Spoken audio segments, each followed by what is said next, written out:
शुक्लाम्बरधरं विष्णुं शशिवर्णं चतुर्भुजं प्रसन्नवदनं ध्यायेत् सर्वविघ्नोपशान्तये।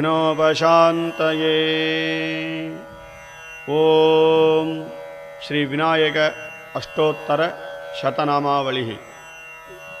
ओम विनायकाय नमः। ओम विघ्नराजाय नमः। ओम गौरीपुत्राय नमः। ओम गणेश्वराय नमः। ओम स्कंदाग्रजाय नमः। ओम अव्ययाय नमः। ओम भूताय नमः। ओम दक्षाय नमः।